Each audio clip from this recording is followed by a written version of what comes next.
Nah, saking rapetnya, nggak bisa lagi buka jalur pakai golok. Diterabas pun terlalu lebat. Semak belukarnya itu terlalu lebat. Akhirnya kita bisa-bisa ya, bukan bisa-bisa ya, ada cara harus naik ke semak belukar terus pakai dengkul. Jalannya tuh kayak jalan bebek begini, pakai dengkul. Supaya jadi supaya pada rebah itunya ya. Iya. Dan semak belukarnya itu tingginya segini. Jadi kita jalan pek. Kalau kejeblos itu PR lagi. Kalau kan saking tebalnya itu belukar. Itu kalau kejeblos kita PR lagi, buka ransel, naikin dulu. Di atas semak kita naik lagi, baru pakai lagi, jalan lagi pek.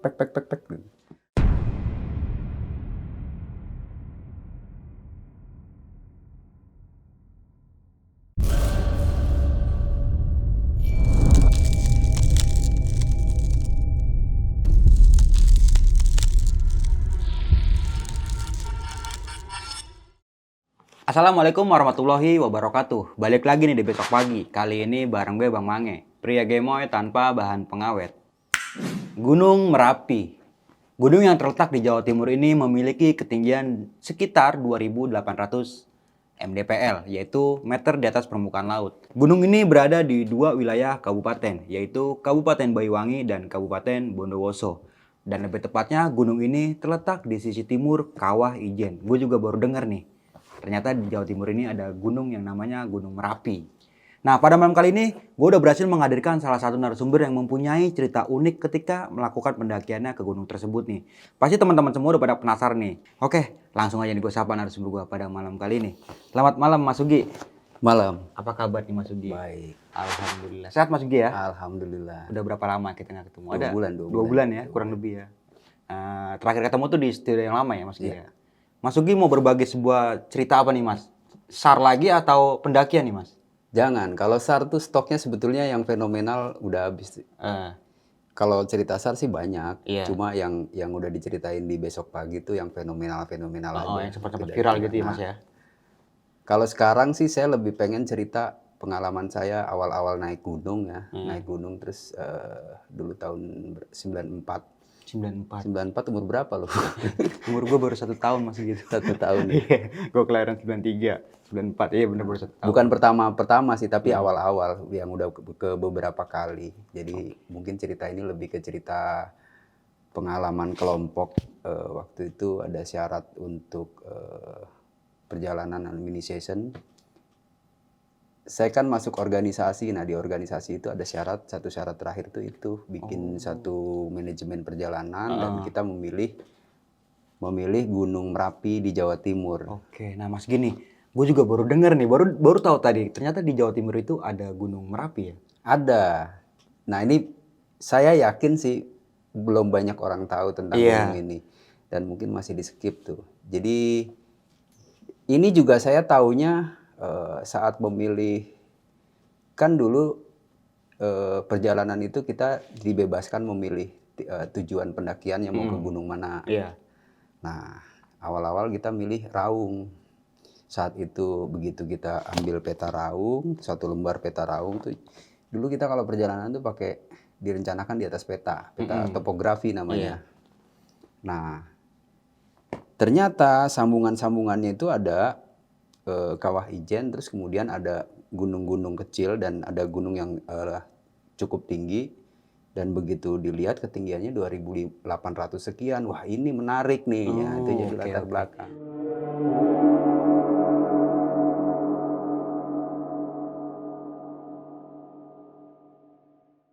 Namun sebelum kita masuk ke ceritanya, bagi teman-teman semua yang belum subscribe, silahkan di-subscribe terlebih dahulu. Like, comment, and share. Jangan lupa nyalakan loncengnya agar teman-teman semua nggak ketinggalan video terbaru dari Besok Pagi. Jangan lupa juga di-follow Instagram Besok Pagi, karena di situ banyak banget informasi mengenai seputaran trip pendakian, sewa rental outdoor, atau bagi teman-teman yang pengen menjadi narasumber kayak Mas Sugi pada malam kali ini, bisa juga nih langsung aja di DM di Instagram Besok Pagi. Mau nggak mau, suka nggak suka, bahwa hal gaib itu ada di sekitar kita. Tanpa berlama-lama lagi, langsung aja kita masuk ke ceritanya.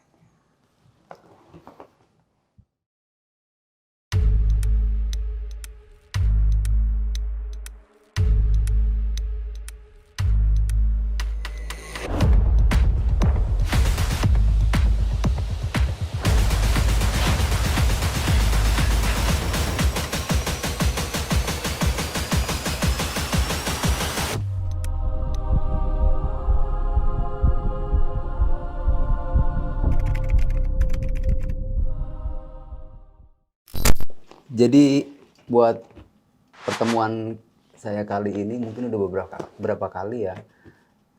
Nah, di sini jangan harap ada cerita horornya. Iya. Mungkin lebih ke apa ya, pengalaman saya awal-awal mendaki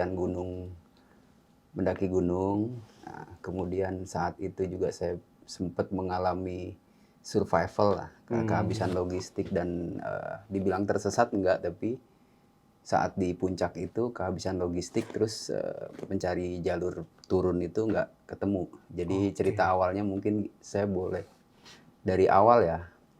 Mungkin ini lebih mengedukasi ya Kak, ya Mas? Ya, saya sih berharap gini. Jadi teman-teman ini kan jauh banget ya gapnya dari 94 saya naik gunung ini tuh 94 tahun 1994 sekarang 2023 hampir berapa 29 tahun yang lalu.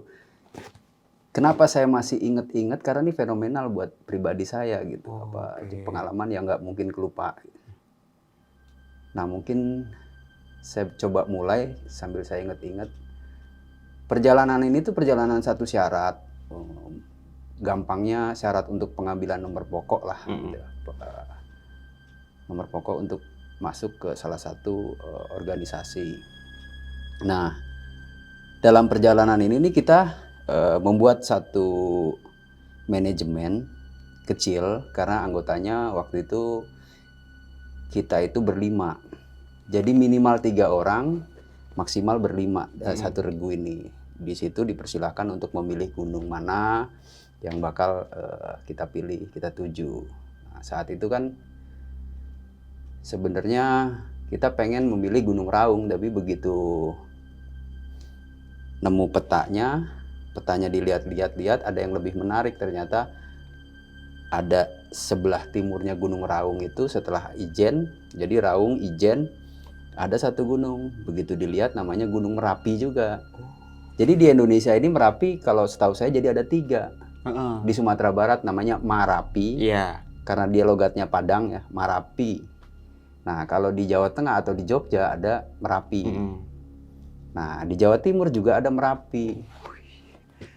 Jadi itu gunung yang sudah nggak aktif. Kalau lihat kawahnya, bekas kawahnya sih mungkin dulu gunung aktif. Karena bentuk kawahnya itu juga bagus, bulan sabit. Iya, Nanti tadi kalau juga sempat lihat fotonya juga. Ya, di Google bisa tuh. Kalau yang penasaran di Google. Iya. Nah, ceritanya setelah kita membentuk satu tim, nih 5 orang, awalnya 5 orang, kita berbagi tugas. Ada yang menjadi ketua regu, ada yang menjadi operasi, ada yang transportasi, ada seksi komunikasi, sekretaris, bendahara, dan lain-lain. Kita buat manajemennya, berbagi tugas, siapa mengerjakan apa kan gitu. Cari-cari data. Nah kemudian setelah selesai kita susun bentuk perencanaan lah, mungkin disebut proposal perjalanan. Itu kita presentasikan kepada senior yang ya sifatnya sih untuk melihat kesiapan regu ini sudah siap atau belum. Nah setelah dirasa siap baru kita boleh berangkat. Siap tuh dalam arti perlengkapannya atau persiapannya semuanya sudah matang, kita baru diberikan namanya surat izin jalan. Surat izin jalan baru kita boleh berangkat. Nah waktu itu dari awal sebenarnya ini regu ya dinamikanya banyak. Dulu tuh 93 kan kita nggak secanggih sekarang, ada Android yang kita bisa janjian kapanpun dimanapun. Kalau dulu kan adanya telepon rumah sama telepon umum, jadi kita harus janjian tuh harus tepat waktu. Nah H-5 sampai H-1 itu kita sepakat untuk ngumpulin perlengkapan di satu tempat sebetulnya. Cuman ada beberapa orang yang yang langsung dari rumahnya. Saat itu saya menjabat sebagai komandan operasi. Jadi ada ketua regu, ada komandan operasi dan lain-lain. Ada logistik. Nah, hari H-nya sebelum hari H-1 kita tuh masih sibuk ngumpulin perlengkapan. Di situ pun sebenarnya udah terjadi kendala deh. Saya pakai kendaraan, pakai motor temen senior lah, motor bebek butut. Karena tempat ngumpulnya di Depok, terus ada operasi, ada razia, dan motor itu pun ketangkep karena saking buru-burunya. Udahlah Pak, saya serahin aja motornya. Terserah Bapak nih motor mau diapain, diangkut itu motor mungkin ya. Terus saya suruh teman saya urus, karena saya lagi fokus buat ngumpulin peralatan buat besok hari berangkat. Ya selesailah urusan itu, datang hari hanya besok berangkat kita. Janjian ketemu di stasiun Senen ini. Nah, H-1 juga kita dapat berita satu orang nggak bisa ikut. Namanya Adi, nggak bisa ikut karena mendadak orang tuanya sakit, cancel lah. Jadi kita berempat. Nah, kita janjian kan harus tepat waktu di situ. Harus ngumpul di stasiun Senen, kita tungguin. Nah, kemudian buru-buru sampai akhirnya terlambat nih. Terlambat di waktu yang udah kita tentuin ngumpul di stasiun Senen. Ada beberapa yang terlambat sehingga jadwal kita naik kereta yang udah kita tentuin, ini keretanya udah jalan. Kalau zaman dulu kan nggak kayak sekarang kita bisa booking online gitu. Kita beli tiket online, dulu tuh nggak bisa GoShow ya? Bisa. Yeah. Bisa GoShow, bisa beli langsung di loket. Sama resikonya adalah ya kalau keretanya kosong kita dapat tempat duduk. Tempat duduknya kalau penuh kita boleh duduk di mana aja tuh. Kalau kereta itu udah ada tukang dagang apa aja ada tuh ya Bang. Itu kerennya di situ. Tukang asongan. Kadang-kadang kalau penuh kita diinjek sama tukang asongan tuh. Nah, karena ada yang telat datang, otomatis nih kereta yang kita rencanain itu udah berangkat. Begitu kita ngumpul, wah gimana nih kereta udah berangkat. Terus saya selaku komandan operasi kan punya cara, kalau kita sebut CB. CB itu cara berpikir berikutnya. Bisa sih kita. Tadinya kan kita rencananya naik kereta ke Surabaya. Surabaya itu Gaya Baru Malam. Saya lupa tuh Gaya Baru Malam Selatan apa Utara, pokoknya Gaya Baru Malam. Akhirnya karena kereta itu lewat, terus saya punya CB-nya. Masih bisa sih, masih ada jadwal ini. Tapi ke Semarang, naik kereta ke Semarang. Ya udahlah, kita beli tiket ke Semarang aja. Nah, cuman di situ kita setelah cek, ada satu teman yang dikasih tanggung jawab bawa peta di bagian logistik kan, karena petanya ada di rumah dia, dibawa lah tuh.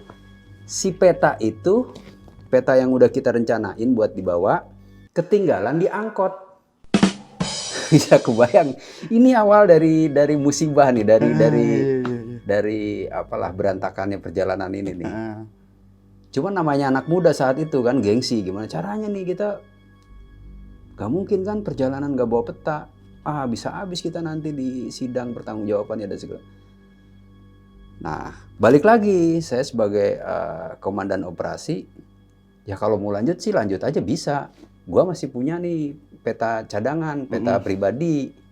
Buka tuh dulu gue pakai tas haji. Iya. Nah, yang dikalungin gitu ya Mas ya.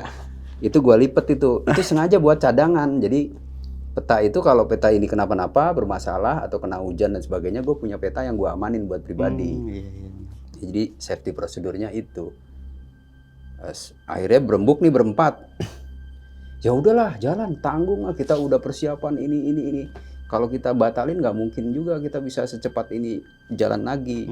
Dan lagi pasti pertanyaan macam-macam. Nekatlah kita berangkat. Terus pakai CB2 nih ke Semarang. Naik kereta lah Semarang, dari Semarang nunggu kereta berikutnya lagi ke Surabaya. Dan nggak ada sebetulnya, kelamaan. Wah, ada kelamaan ini. Kalau kita harus nunggu, waktunya banyak makan waktu. Nah, kalau banyak makan waktu kan efeknya pasti jajan lagi, makan lagi kan, keluar duit lagi. Lalu gimana? Ya tetap tanggung jawab masih di transportasi. Kita ke terminal aja. Naik bis jurusan Surabaya, dapatlah tuh. Dulu juga ya dibilang sulit enggak juga, cari dapat bis tujuan Surabaya, berangkat Surabaya. Dari Surabaya nyambung lagi ke Ketapang. Ketapang itu yang pelabuhan ya. Pelabuhan Ketapang mau ke Bali, Gilimanuk. Nah, rencananya kita mendaki Gunung Merapi ini dari satu kampung kecil atau disebut dusun juga enggak, orang cuma pemukiman sedikit, ternyata tuh namanya Alas Gedang. Kampung Alas Gedang itu pemukiman untuk petani di kebun kopi. Jadi kira-kira cuma ada 8 atau 10 rumah lah di. Nah, balik lagi sampai di Ketapang. Dari Ketapang kita nggak sampai ke terminal Ketapangnya, berhenti di namanya Selogiri. Nama tempat namanya Selogiri. Nah, kita berhenti di situ, lalu cari informasi. Itu kita cari polsek atau kantor polisi setempat lah. Pertama untuk lapor dan cari informasi. Mungkin ada tuh nanti foto perjalanan gue dulu tuh saat habis lapor kantor polisi, sama nanti foto habis perjalanannya. Ada 2 foto kebetulan banget kemarin pas dikirim sama temen tuh. Berarti pada zaman itu naik gunung nggak pakai simak sih, Mas Gi ya? Gak ada. Lapornya ke polisi gitu, kantor polisi. Iya, ini gunung tuh nggak ada jalur. Kita yang ngeplot sendiri, mau lewat mana di atas peta tuh kita ngeplot sendiri. Oke. Sampai di Selogiri kita cari tempat nginep. Mungkin saya lupa tuh, nginep di bawah di tempat pendudukan, cari-cari informasi untuk ke Alas Gedang ini, ke titik awal pendakian naik apa sih. Karena terus terang waktu saat persidangan itu presentasi kesiapan kita mau berangkat, saya ngarangnya tuh gini. Masa iya ini ada pemukiman kecil kan pasti ada transportasi ke sana dong. Iya, benar. Tulis aja ada sehari sekali gitu kan. Padahal kenyataannya begitu sampai Selogiri itu adanya 2 hari sekali. Itu pun pick up ke Alas Gedang itu. Itu buat ngambil kopi kali ya? Ya buat macam-macam lah. Ngambil kopi, sama penduduk kan harus belanja turun terus naik lagi. Nah itu 2 hari sekali. Jadi harus nunggu besok. Bukan nunggu besok. Pas kebetulan besok itu nggak ada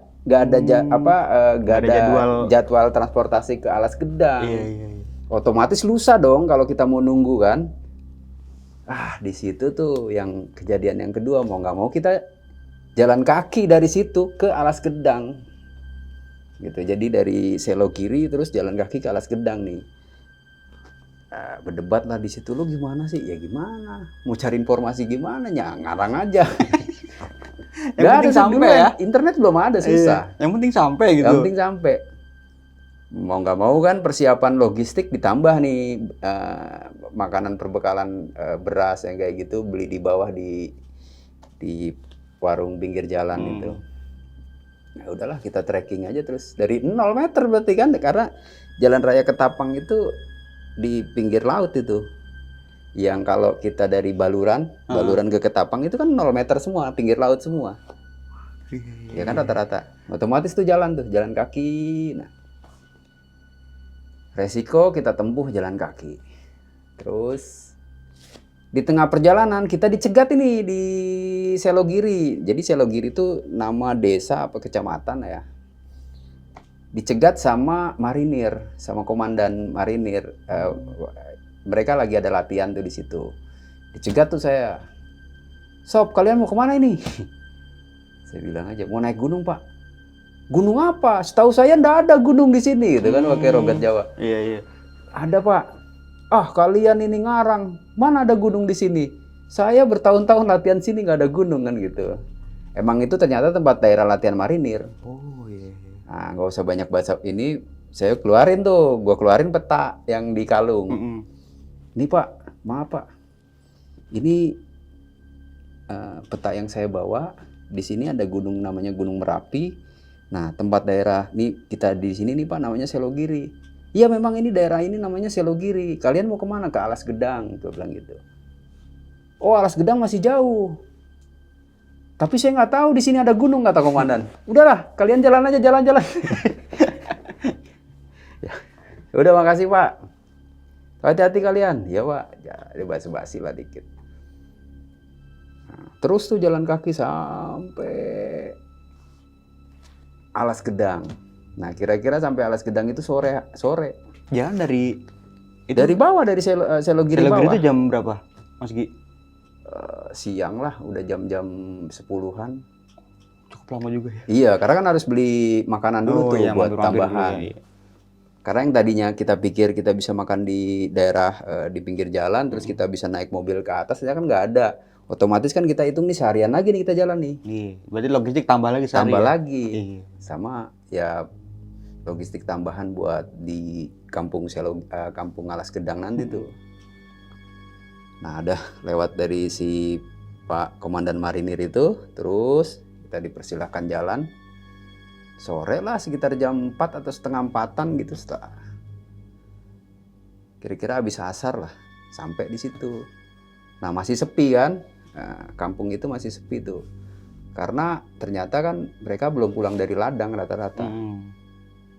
Otomatis saya cari, dapatlah satu orang atau dua orang. Saya nanya tempat kepala dusunnya di mana, atau ketua RT atau apalah yang saya bilang. Oh, masih di ladang Pak, Dek.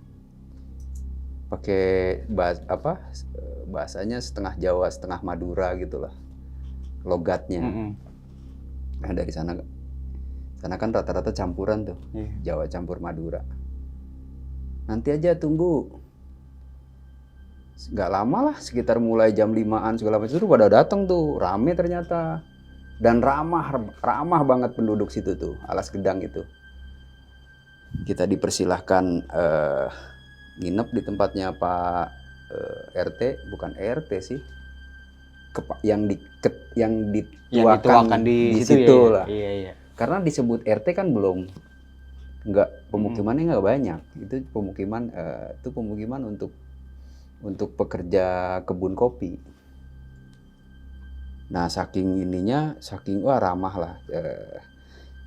Habis maghrib kita habis makan malam itu pada ngumpul ke tempat kita karena aneh kan, jarang-jarang ngelihat ada orang datang. Cerita-cerita. Kita bilang mau kemana? Ya, mereka nanya mau ada rencana apa nih? Saya jelasin, oh mau naik gunung itu, Merapi. Iya. Dulu pernah ada anak-anak Surabaya, tapi nggak lama mereka naik turun, nggak sampai, kata dia, nggak sampai puncaknya. Nah, ini sekarang udah lama mereka katanya mau kesini, belum kesini lagi, dan banyak cerita itu. Berarti udah ada yang pernah tuh ya? Udah ada yang pernah mau nyoba. Oke. Nah, rumah A ngajak mampir, rumah B ngajak mampir, itu hampir semua. Dan setiap mampir kopi. Aduh, ya emang kebun kopi. Iya. Keren bener lah gitu. Ramah lah daerah penduduk setempat gitu. Udah cerita. Ada yang pesen besok, Mas, kalau sampai di atas jangan lupa ya bikin kuda-kuda katanya. Kuda-kuda apa Pak? Enggak, buat kasih tahu kita dari atas. Oh, tanda. Ya. Kuda-kuda. Ya, mereka bahasa Indonesianya tuh masih banyak yang kurang fasih. Ya, gue sih maklum kalau sekarang gue pikir ya maklum karena dari pelosok kan 93 beda. Kalau sekarang gue Google lagi dan tempo hari pernah ke sana udah modern tempatnya. Oh, berarti udah pernah lagi Mas Gi? Udah pernah 2008, tapi nggak dari Alas Gedang. Alas Gedang cuma lewatin aja. Kita lewat Kali Kelatak ternyata ada jalur emang yang lebih gampang daripada jalur yang pengen gue laluin ini. Oke. Nah, kira-kira gitu ya cerita awal tuh kita sampai Alas Gedang tuh tadi udah peta ketinggalan, transportasinya udah ngawur gitu, ketinggalan juga. Akhirnya kita pakai transportasi alternatif. Sampailah di situ di Alas Gedang. Paginya kita prepare setelah sarapan. Itu pun masih ada kasus lagi. Karena kan kita berangkat, mungkin kalau sekarang bahasanya di endorse ya, disponsorin tuh. Iya. Dulu ada satu produk punya senior namanya Everest. Dia kan cuman kontribusinya kontraprestasinya gitu ya, imbal baliknya. Ini gue kasih ongkos, tapi saya nitip bendera. Iya. Nitip bendera. Benderanya lupa. nggak kebawa lagi. Aduh, ini kasus lagi. Akhirnya apa? Bikin dari kertas itu, kertas proposal. Jadi bagian-bagian yang udah nggak kepake kita susun tuh, susun di lem, digambar sesuai logo Everest. Bikinlah dulu, dah baik-baik tuh digulung bawa. Mulai perjalanan kita orientasi resection lah ya, itu kan nggak dari timur, dari arah timur persis ke arah barat tuh jalurnya. Jadi kita mulai pendakian, masih ada jalan setapak, biasalah jalan setapak. Jadi nanti sampai jalan setapak habis tuh baru kita buka jalur tuh, buka jalur. Nah saking rapetnya nggak bisa lagi buka jalur pakai golok, diterabas pun terlalu lebat, semak belukarnya itu terlalu lebat. Akhirnya kita bukan bisa ya, ada cara harus naik ke semak belukar terus pakai dengkul. Jalannya tuh kayak jalan bebek begini, pakai dengkul supaya jadi supaya pada rebah itunya ya. Iya. Dan semak belukarnya itu tingginya segini. Jadi kita jalan pek. Kalau kejeblos itu PR lagi. Kalau kan saking tebalnya itu belukar. Itu kalau kejeblos kita PR lagi, buka ransel, naikin dulu. Di atas semak kita naik lagi, baru pakai lagi, jalan lagi pek. Oke, 1 hari full siang tetap ya kita berhenti dimanapun. Patokannya bukan orientasi sih, pokoknya patokannya waktu. Jam 12 siang kita berhenti, belukarnya dirapiin gitu ya. Masak-masak, makan siang. Nah stok air juga yang kita bawa lumayan banyak karena data informasi itu kan nggak ada air sepanjang jalur. Jadi kita kurang lebih seorang itu bawa 1 jerigen yang 5 liter plus botol 2 literan. Itu rata-rata 7 liter tambah belum yang kecil-kecil. Ya kurang lebih ada 10 literan lah per orang. Ya lumayan. Nah selesai jam 1 kita packing jalan lagi 1 hari full, sampailah di ujung punggungan. Jadi ada bukit kecil gitu, dan bukit kecil tuh yang justru yang kelihatan dari Alas Gedang itu. Jadi sebenarnya yang kelihatan dari Alas Gedang itu bukan puncak Merapinya, masih bukitnya. Puncaknya itu masih di belakangnya lagi. Iya. Nah itu malam pertama di situ tuh serunya. Gue minum dulu. Oke.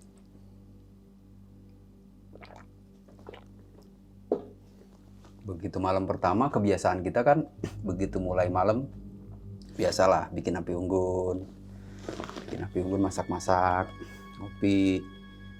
Mulai bawah mulai gelap itu ketapang itu kelihatan lampu-lampunya, lampu-lampu pelabuhan. Wah udah keren lah, kelihatan view-nya bagus. Dan Alas Gedang pun mulai kelihatan, nggak kelihatan. Jadi begitu kita hidupin baterai, nah itu mulai ada tuh sautan dari bawah baterai. Ternyata itu dari desa Alas Gedang. Wah rame semuanya ngidupin baterai, dikelap-kelipin gini. Kita hidupin lagi kelap-kelip, jadi saut-sautan gitu. Iya, kayak kuda-kuda gitu. Iya, yang tadi yang mereka sebut, jangan lupa ya bikin kuda-kuda tuh itu, tanda-tanda itu. Jadi api unggun kita pun kelihatan pasti dari kampung ini kemungkinan ya. Karena senter pun kelihatan kedipannya. Jadi artinya sambutan dari warga tuh seneng lah gitu, melihat aktivitas kita naik gunung. Ada itu hari pertama di bukit itu, terus kita bikin bivak. Dulu kan kalau kita perjalanan bukan nggak ada yang bawa tenda. Bivak itu flysheet aja, flysheet bisa masuk berempat. Nah kita tidur di situ seperti biasa. Setiap malam sih harusnya kita ada evaluasi apa yang udah kita lakukan, dicatat gitu.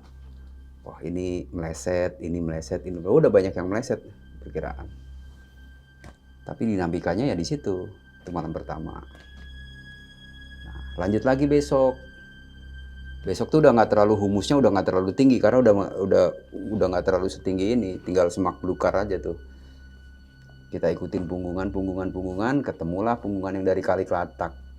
Jadi kalau udah ketemu berapa punggungan, nah ini kemungkinan ada jalan dan bener ada jalan setapak bekas-bekas zaman dulu tuh. Jadi nggak umum banget, nggak terbuka seperti kita layaknya sekarang. Kayak gunung gede lah gitu. Iya, itu jalan setapak zaman dulu. Terus kita lanjut. Jadi itu pendakian kita tempuh sampailah tuh tengah hari hampir di puncaknya kan, tapi masih di lerengan. Jadi 2 hari kita bisa tembus sampai puncak. Walaupun sebenarnya tingkat kesulitannya lumayan lah, ada lereng yang terjal, tapi karena vegetasinya banyak, jadi ada batang-batang Edelweiss tua tuh. Itu kita bisa bikin pengaman pakai webbing. Jadi kadang siapa yang dipercaya jadi leader taruh dulu ransel, naik dulu bawa webbing, dibikin angkor, baru turun naik bawa ranselnya naik. Nah nanti orang yang paling belakang nge-cleaning lagi, terus naikin lagi. Jadi ada beberapa obstacle atau tingkat kesulitan yang kita harus lewatin. Jadi, lumayan lah itu. Tembuslah ceritanya sampai di puncak. Nah, sampai di puncak itu sebetulnya ada 2 regu ya, 2 regu selain regu saya, selain regu gue ini ada juga 1 regu juga dari Bandung yang lewat Kali Kelatak. Jadi kita lewat Alas Gedang. Nah, tanda-tanda dia udah nyampe duluan tuh ada bendera yang ditinggal di situ gitu buat tanda pernah ke situ, pasang di situ. Wah, udah ada anggota regu angkatan gue juga yang memang milih ke situ. Dia udah duluan ini, udah nyampe sini. Wah, kita kalah duluan. Iyalah dia duluan ininya perencanaannya. Nah, kita sampai di puncak itu sore lah, sekitar jam-jam 5-an. Terus mau bikin areal bivak. Itu persis di daerah puncakan, tapi rimbun banget. Ini kan harus dibersihin nih. Kira-kira semak belukarannya campur lah tuh sama semak Edelweiss. Edelweiss juga banyak banget. Pohon-pohon Edelweiss itu. Bersihin. Sesekali golok tebas gua nih kena batu gitu. Dak. Wah, ada batu nih. Tapi tetap kita bersihin pelan-pelan gitu. Ngindarin batu. Loh, kok batunya beda? Dibersihin bentuknya kotak. Wah, ini triangulasi nih. Nah, itu gue surprise jadinya. Wah, ini kebanggaan banget gitu bisa nemuin triangulasi. Jadi triangulasi ini sebenarnya patok yang dibuat oleh Belanda gitu ya. Pada saat dia pemetaan gunung-gunung di Jawa. Jadi kalau kita lihat peta topografi, kalau yang belum tahu peta topografi itu peta rupa bumi. Jadi bentuknya kayak air cacing lingkar-lingkar gitu lah tuh. Namanya peta topografi. Kalau peta AMS, Army Map Service yang sekarang bisa dicari di Jantop atau di Bandung tuh, dinas topografi. Jadi setiap puncakan kalau ada segitiga, ada logo segitiga, terus ada tulisannya misalnya P sekian atau S sekian, itu udah pasti. Saya udah berani bilang itu udah pasti dibuat triangulasi oleh Belanda. Sebelum lanjut ke cerita, untuk kalian yang ingin menjadi narasumber di Besok Pagi dan mempunyai cerita horor dalam pendakian, kalian bisa kirim cerita kalian ke Instagram official besokpagi.idv atau melalui email besokpagi.ch@gmail.com. Nah, itu surprise banget ya, gue anggap bangga gitulah. Satu, yang pertama bangganya sampai bisa ke puncak itu dengan bernavigasi, buka jalur. Dibilang buka jalur ya akhirnya nggak terbuka jalur karena banyak semak belukar yang nggak kebuka. Bisa ngelewatin lah sampai di puncak itu. Yang kedua, bisa menemukan lagi itu patok triangulasi secara original kan, belum rusak. Itu buatan Belanda ya? Buatan Belanda. Nah, kalau buat gambaran nih buat teman-teman yang pernah ke yang paling gampang mana ya? Gede Pangrango. Pangrango. Nah, Pangrango tuh masih ada triangulasinya kan, yang Iya. suka orang foto terus di atasnya gitu. Naik di atasnya atau di samping. Itu asli dari Belanda juga berarti? Iya, itu bikinan Belanda yang bikin itu. Cuman udah somplak-somplak gitu kan, Iya. batanya kelihatan. Kalau ini masih mulus. Terus di Latimojong juga, terus di Loser tuh ada masih bagus triangulasinya. Loser itu S227. Jadi ada segitiga, kalau kita lihat peta Loser tuh ada segitiga terus tulisannya S27 227. S itu sekunder. Nah, yang gua temuin ini P. Nggak P.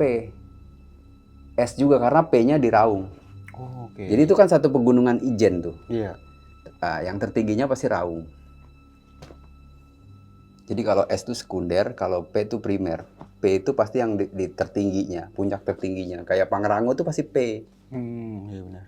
P sekian gitu. Kalau S berarti di bawahnya ya? Di bawahnya karena ada P, ada S, terus ada tersier, ada kuartier dan seterusnya.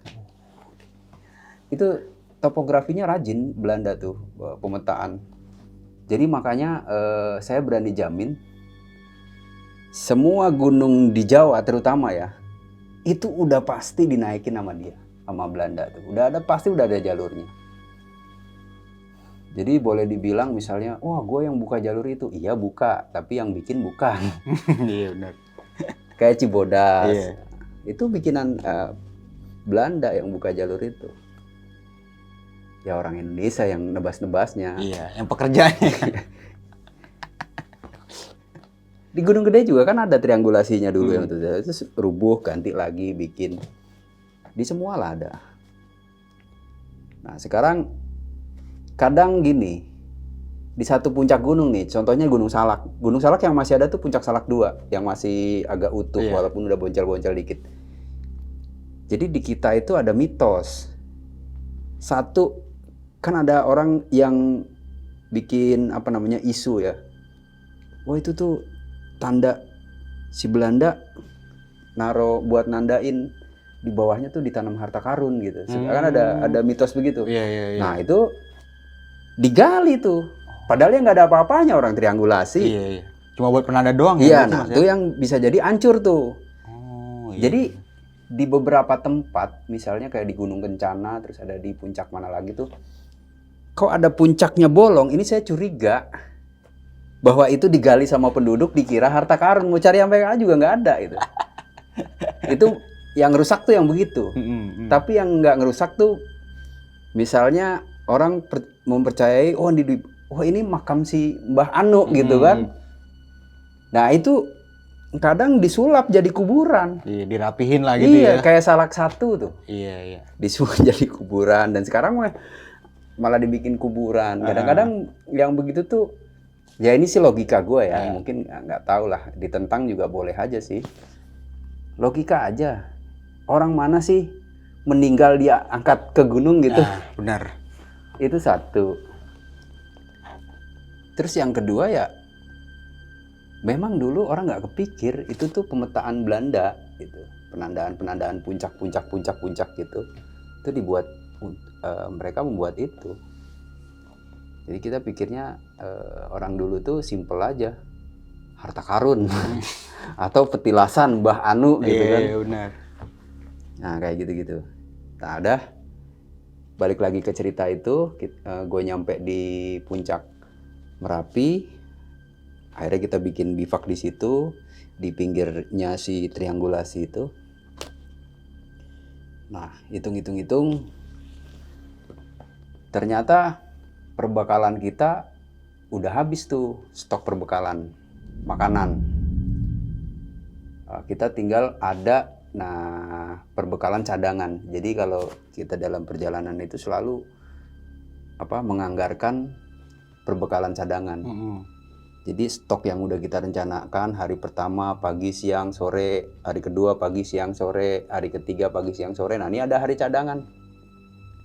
Kalau nanti terjadi sesuatu, lebos atau meleset dari perencanaan, nah ini logistiknya udah siap berarti ya? Iya. Dan bener, kita meleset dari perhitungan karena tadi tuh semak belukar dan lain-lain. Lewat 1 hari lah, akhirnya kita pakai tuh. Dah. Begitu besok harinya kan sebenarnya rencana kita tuh naik dari Selogiri, Alas Gedang, nanti rencana turun Kawah Ijen gitu, ngelintas. Nah, karena petanya hilang, peta yang utama gedenya itu ya? hilang. Iya.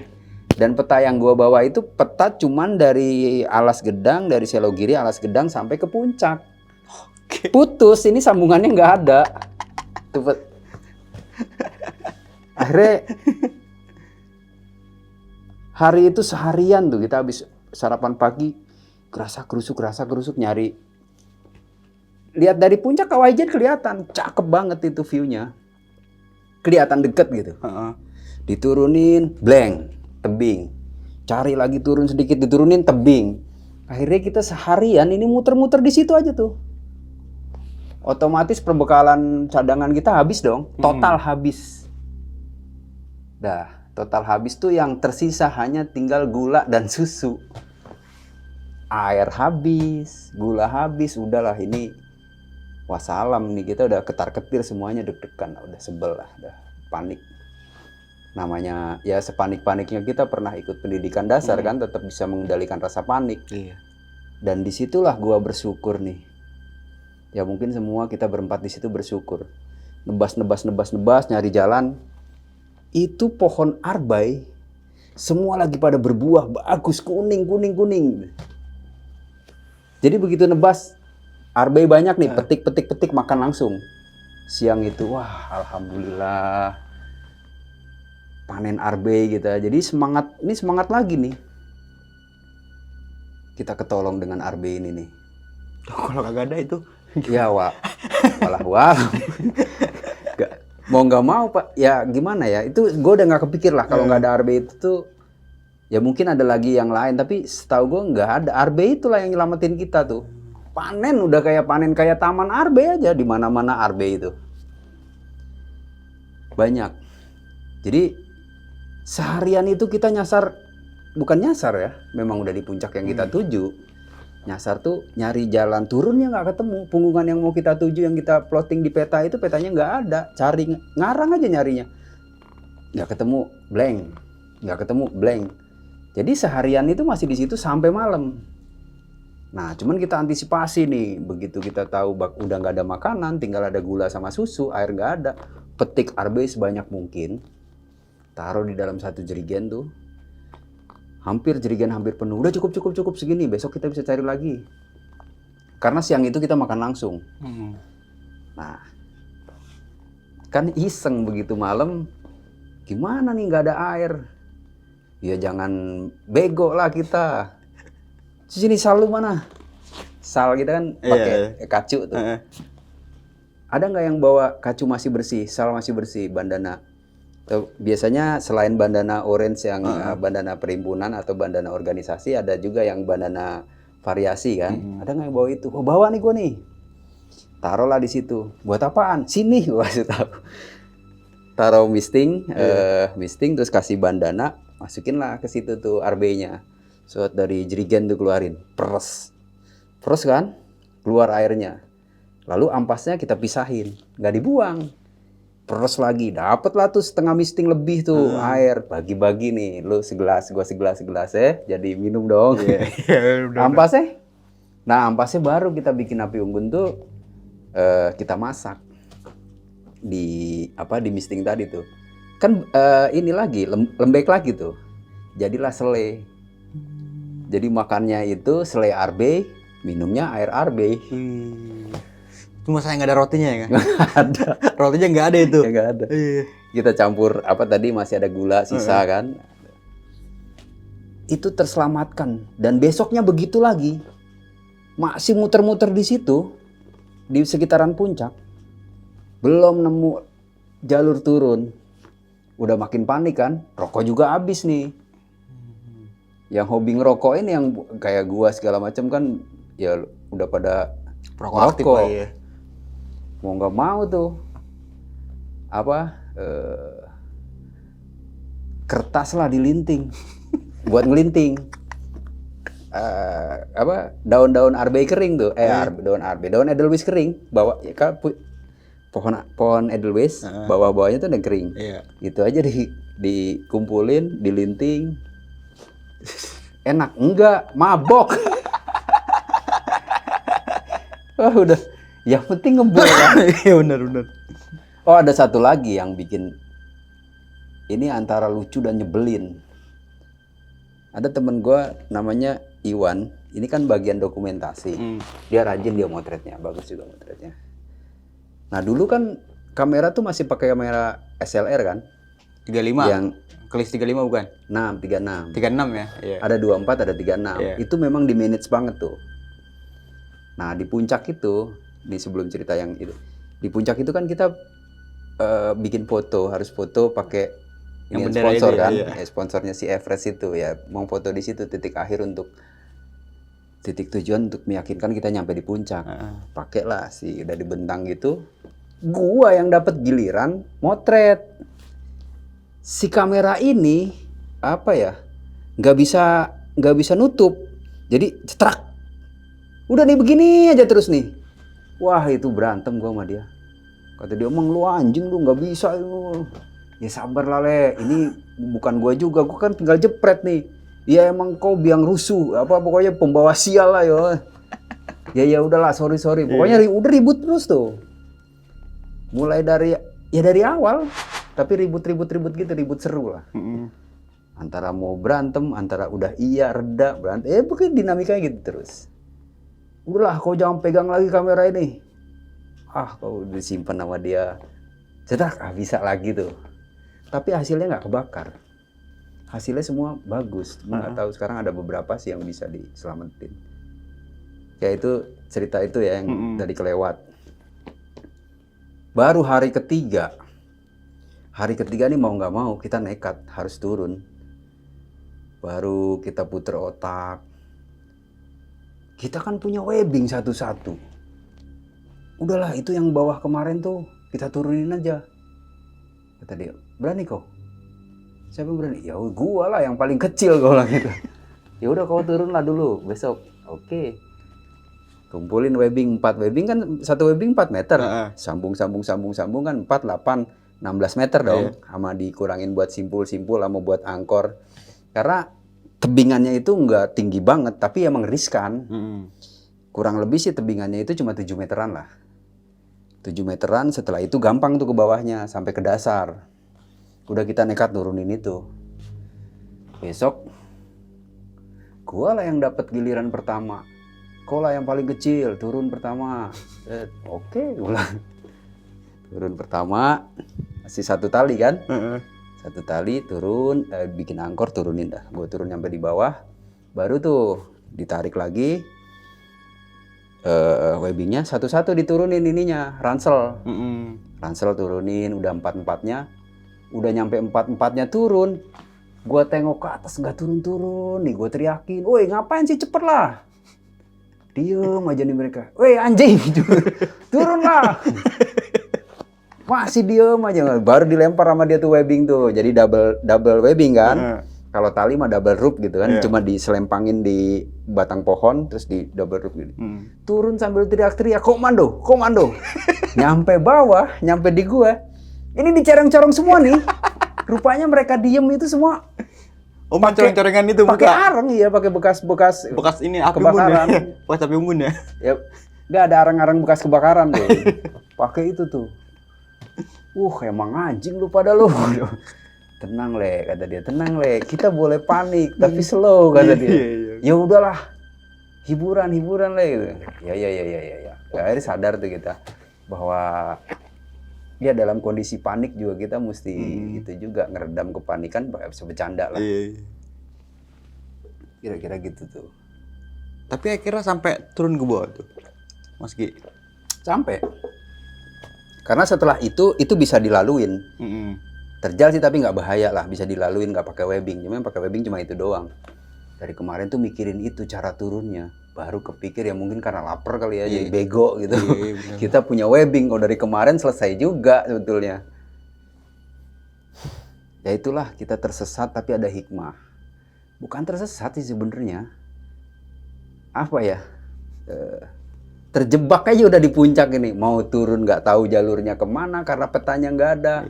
Mau balik lagi ke alas gedang kita mikir 7 kali karena humusnya dalam banget. Ya sama-sama lah, draw ke sono, salah ke sini juga maju salah. kena, Jadi mundur serba kena salah. ya. Dia mau nggak mau lah itu tadi. Solusinya bisa nurunin itu udah. Ya belum aman juga. Kita masih harus ke arah mana nih si Ijen tadi tuh, kawah Ijen. Karena kan begitu ke lembah kita udah nggak bisa lihat lagi nih kawah Ijen di mana, Benar. ke arah mana. Kalau kita turunin bunuh diri, kita turunin nyusurin sungai itu. Oh janganlah. Bunuh diri kita. Ya maksud gua ya kita sama-sama udah belajar lah kalau nurunin nyusurin sungai itu nggak benar. Tarik aja kepungungannya ke atas. Nah di situ tuh udah mulai krisis Arbey. Maksudnya nggak sepanen waktu di puncak tuh. Masih ada sedikit-sedikit. Dan kadang-kadang kita kebantu sama buah cantigi yang warnanya sampai hitam tuh. Ungu saking ungu hitam. Nah itu juga manis tuh, tapi nggak banyak. Ya intinya masih bisa survive lah, tapi lemes. Hiburannya ya udah gitu, kalau capek berhenti. Lagi kalau udah jam 12 siang kita berhenti, paling ada yang bikin perapian. Udah lemes. Ke arah mana lagi kita ya? Waduh mati apa kemana kita ini? Arah mana lagi ini? Tapi tetap kita kan patokan kompas. Udah kita hajar barat aja terus. Gimana caranya terobos-terobos ke barat. Jadi 2 hari di puncak, terus turun 1 hari, 3 hari kehabisan perbekalan. Ini belum ketemu jalan, masih di semak belukar antara Cantigi, hutan-hutan itulah, hutan gunung di Jawa Timur. Nah, satu saat siang-siang nih, itu udah macem-macem kelakuannya. Satu teman gue si Iwan udah hobinya begitu berhenti bikin api unggun. Apa aja dikumpulin kayu-kayu bikin bakar-bakar tuh. Satu lagi yang namanya Ungke, Mateus namanya, panggilannya Ungke. Itu hobinya ngambilin pucuk-pucuk daun. Pucuk-pucuk daun dimasukin ke balik baju nih. Diginiin, enak dingin kata dia. Wah udah konslet kok. Nah, jadi di luar nggak sengaja, mungkin di luar logika lah gue. Jadi gue tuh bawa gelas punya senior gue yang gue colong, punya Kang Bongkeng lah gitu. Sebenarnya bukan nyolong-nyolong amat sih, cuman pinjem nggak izin gitu. Oh iya. Nggak dibalikin juga? Nggak dibalikin. Lo tahu gelasnya? Gelasnya tuh gelas plastik yang panjang segini. Terus dia taruhin stiker. Stikernya stiker cewek. Jadi setiap malam tuh kadang kalau habis api unggunan sambil ngopi nih hiburannya itu tuh. Stiker cewek, cakep, tapi pakai baju lah rapi gitu. Iya. Ini kalau di stiker gelas ini diisi air panas, itu stikernya telanjang. Oh. Tuh keren kan gitu. Iya. Gelas si Abah lu bawa. Iyalah buat hiburan. Lu cariin lu. Terakhir pas tadi gue cerita itu temen gue bikin api unggun, saking keselnya ini gelas kali yang bikin sial nih. Ada satu temen gue yang udah jalan sendirian nih, ngaprak sendirian nih. Jadi gue di situ bertiga. Gelas ini kali yang bikin sial nih. Gue bakar lah di api unggun si Iwan ini yang bikin nih. Woi, kok bakar itu? Karena orang Batak dia, orang Medan. Kok bakar itu gelas si Abah? Biarin lah, Le. Bikin sial kali ini, Le. Wah gitu tuh. Itu gelas itu. Nggak lama. Kayak mana nih anak nih? Si Marwan. Satu lagi namanya Marwan. Ini anak jalan-jalan nggak balik lagi. Macam mana nih anak? Udah, Le. Kita susulin aja jalannya si Marwan. Matiin tuh api unggun. Ayolah, jalan lah. Lemes-lemes kita susurin aja jalan dia. Bangsat ini anak satu nih. Kemana lagi jalan nggak pamit ini? Telusurin jalan dia tuh. Nggak taunya dia udah nongkrong di jalur ini, Kawah Ijen. Emang anjing lu. Dapat jalan. Ya lu sih nggak mau ikutin gue, kata dia. Kan gue ajak ke sini. Dia nggak ngajak, selenang-selonong aja. Lu nggak percaya sih sama gue kesini lu nggak mau ikutin. Namanya udah masing-masing, udah egonya udah sikis lah. Ya psikologisnya udah pada kena. Udah pada kena itu. Nyampe lah di jalan Kawah Ijen tuh. Tapi zaman itu jalan Itu jalur wisata Kawah Ijen sama jalur orang ngambil belerang. Iya. Nah makanya ada tuh di foto gue terakhir tuh ada keranjang belerang tuh karena gue ketemu orang. Nah begitu nyampe di jalur, udahlah kita seneng tapi sambil ngomel-ngomel tapi seneng gitu. Nah, alhamdulillah sambil kok bangsat kok ya itu temen gue. Tapi gak pada marah tuh? Hah? Nggak pada marah gitu? Ya begitu. Marah-marah tapi akur lagi, marah-marah tapi akur lagi. Ya mau nggak mau kita perjalanan berempat. Sudah. Ya udah yuk turun. Telusurin tuh. Ketemulah orang wisata nih. Sekeluarga cuman suami istri sama anak satu. Anaknya kecil gitu. Kira-kira umur 5 tahunan kalau nggak salah. Wisata keluarga kali ya, jalan-jalan. Kaget dia ngelihat kita kan. Udah kayak gerombolan, kurus-kurus udah badannya. Abis itu, jadi lu ntar bedain tuh ada foto di awal pas gua lapor sama foto pada saat menemu itu jalan itu. Bandingin kurusnya. Muka kan cerang-cerong tuh. Dari kemarin nggak ketemu air tuh pokoknya nggak pernah cuci muka kan. Kaget lah si orang bertiga ini, anak, ibu, sama bapak ini kaget sekilas. Tenang Pak, kami bukan penjahat. Kalian dari mana? Habis tersesat Pak. Ya, barulah kita ngangkar-pakrapin. Udah nggak usah basa-basi. Pak maaf, punya rokok nggak? Langsung dipalak. Itu gua nggak akan lupa yang rokoknya ada 2 batang gudang garam merah. Nih dikasih sama dia. Ceritalah tuh, saya dari gunung itu Pak, tersesat ke sini turun nyasar. Wah dia nggak kebayang saya kata dia. Dia pokoknya lupa gue ngomong apa. Yang paling gue inget tuh cuman malak rokok itu 2 batang. Nikmatnya luar biasa itu gudang garam. Gantian lah, jangan kau aja. Cuma 1 berdua nih. Terus nanya-nanya, Pak, warung terdekat di mana Pak? Itu di bawah, di penimbangan belerang. Nah ini ada bedanya nih, dulu belerang itu diangkut pakai pikulan gitu, yang 2 itu kan. Wah itu badannya gila, keren-keren banget itu penambang belerang itu. Nah ditimbang lah di tempat pos belerang namanya Paltuding apa kalau nggak salah. Di situ ada warung khusus untuk penambang belerang. Dah nggak basa-basi di situ. Pak pesan nasi, nggak ada, adanya mie, Indomie, mie instan ya. Ada mie.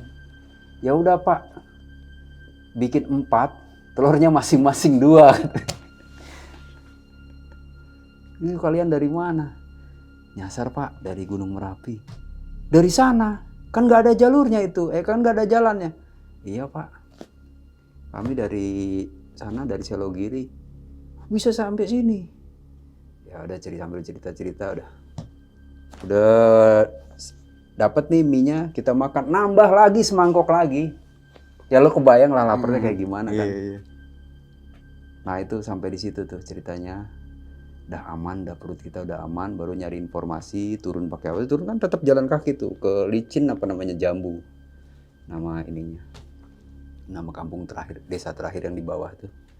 Dan sekarang kan Kawah Ijen tuh ramai banget, jadi misalnya jadi tempat wisata dan ininya pun penambang belerangnya udah pakai gerobak. Udah canggih lah ya. Udah ada jalurnya taksi dorong, taksi apa namanya disebutnya taksi tapi gerobak buat pengangkut belerang, jadi buat orang juga wisata itu ya kan. Iya, dulu masih sepi dulu.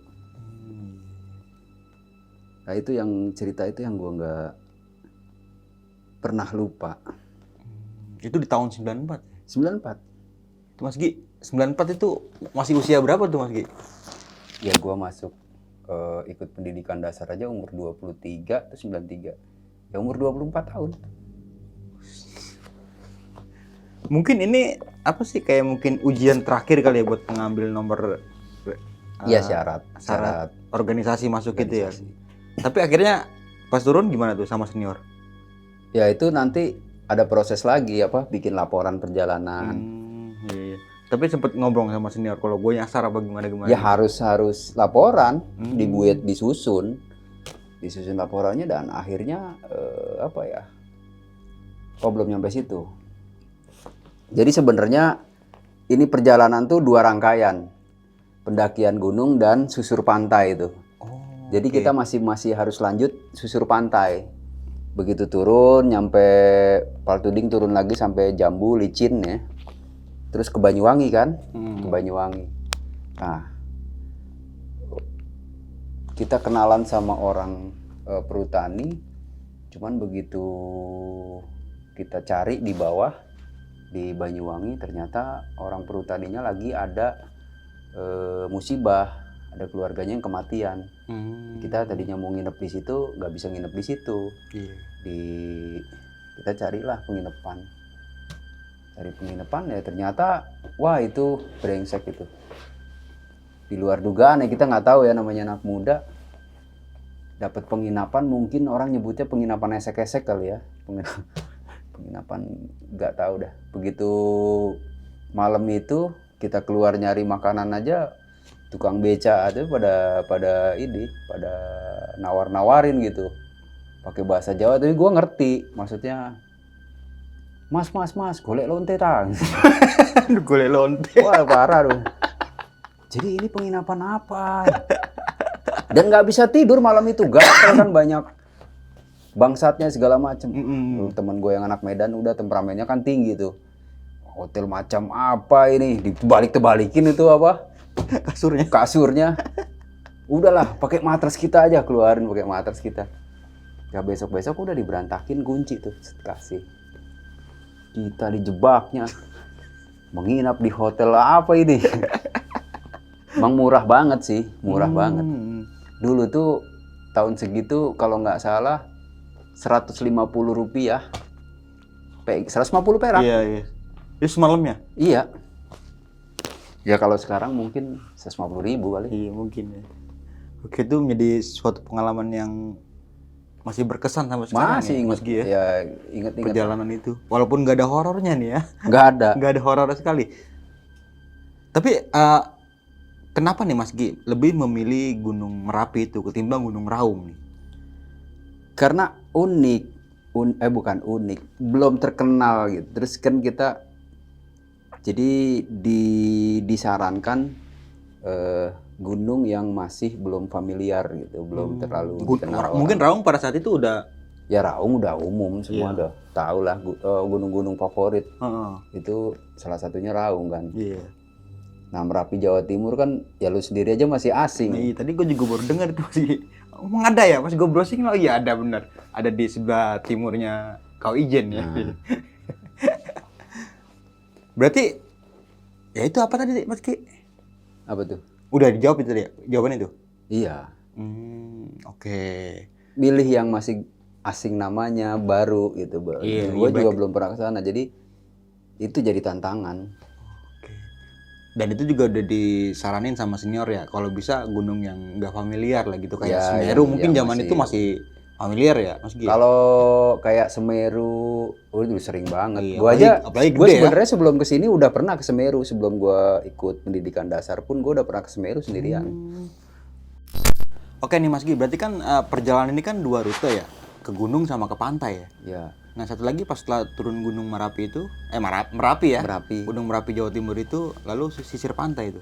Susur pantai. Susur pantai. Pantainya kita pilih Alas Purwo karena berdekatan tuh. Iya. Jadi di situ kan ada Taman Nasional, ada 3 kan. Iya. Taman Nasional Baluran, Alas Purwo sama Berbetiri.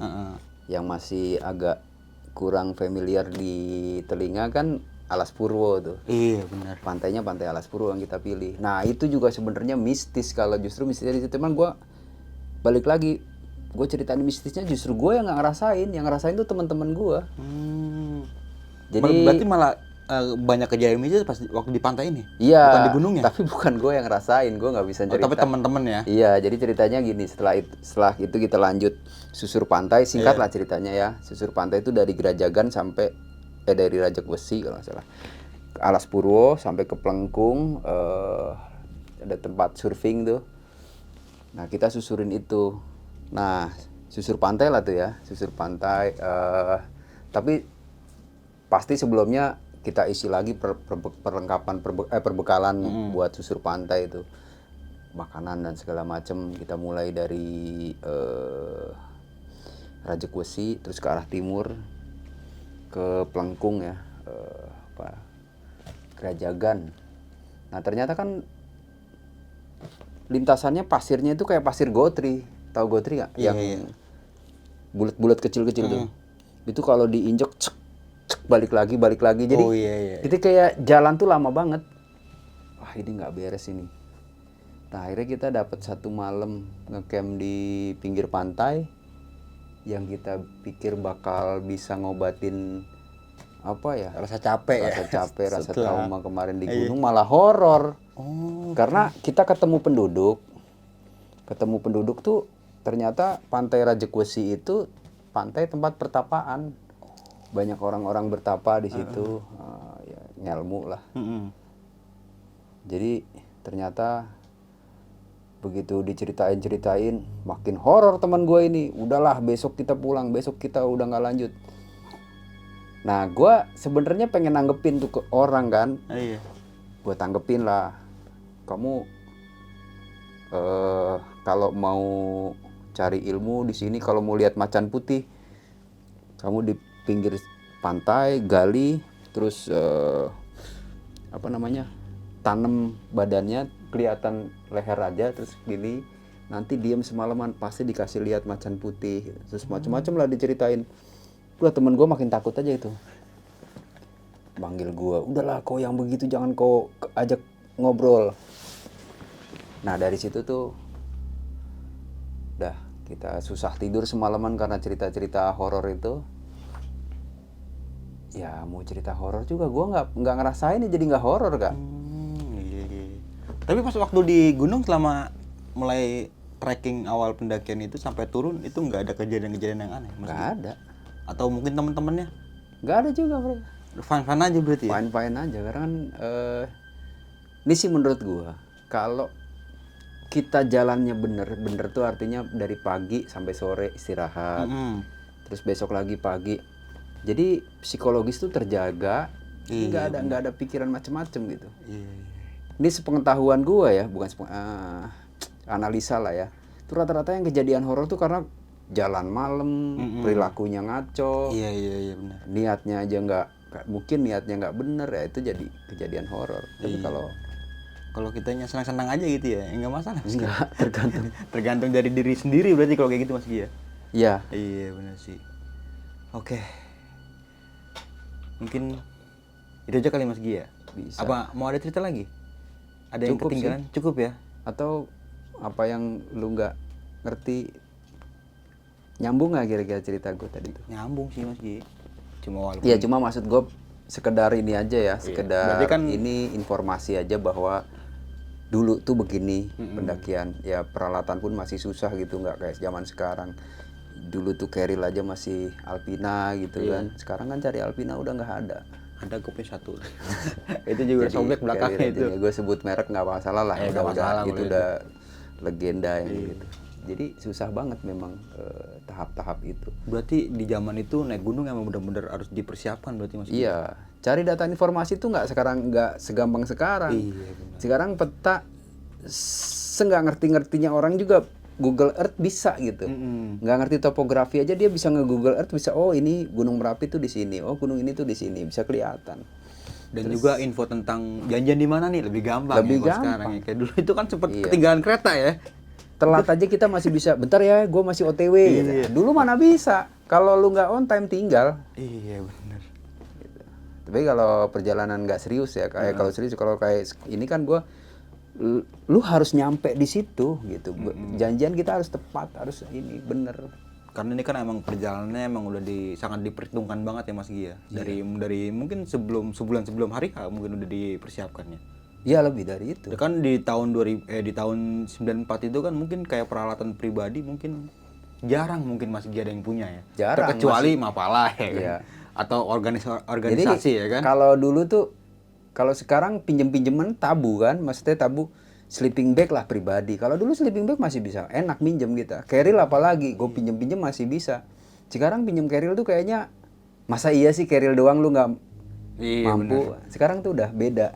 Apalagi kan sekarang banyak rental juga Mas Gi ya. Ada BB juga ada rental. Ya gampang lah, lebih gampang. Sepatu aja yang unik tuh sekarang itu malahan. Sepatu aja bisa rental loh, padahal kan sepatu pribadi. Bener-bener. Jaket ya kan? Iya. Ya mungkin itulah bisa ditarik pembelajaran ya. Oh zaman dulu tuh begitu, zaman sekarang tuh begini, bedanya tuh ini. Oke Mas Gi, thank you banget nih udah mau berbagi sebuah pengalaman pendakian yang menarik banget sih menurut gue nih. Nah, sebelum mengakhiri video kali ini punya pesan-pesan nih mungkin Mas Gi buat teman-teman semua. Ya pesan-pesannya tips kali ya. Iya. Semudah apapun sekarang mendaki gunung, misalnya bisa ikut open trip lah, terus bisa cari informasi lebih mudah, Google lebih gampang, YouTube ada. Tetap ikutin prosedur-prosedur yang persiapan-persiapan yang harus dilakuin. Ya, fisik harus bagus, perlengkapan ya dipersiapkan dengan benar, packingnya bagus, pakai diplastikin supaya kalau hujan kena air nggak masuk. Kita jangan percaya aja itu kayak real waterproof, ya enggak lah, pasti ada jahitan-jahitan yang bocor, pasti ada bolong, rembes-rembes ya. gitu. Itu di plastik packing yang benar. Ya persiapkan segala sesuatunya dengan baik dan benar, karena perlengkapan yang baik atau persiapan yang baik itu untuk kenyamanan perjalanan. Terima kasih sekali lagi Mas Gi. Tipsnya ini kayaknya tips yang cukup bermanfaat dan berfaedah ya. Ya mudah-mudahan. Amin. Oke, mungkin itu jadi dari gua Bang Mange juga Mas Sugi. Gua pamit undur diri. Sampai jumpa di video-video selanjutnya. Assalamualaikum warahmatullahi wabarakatuh.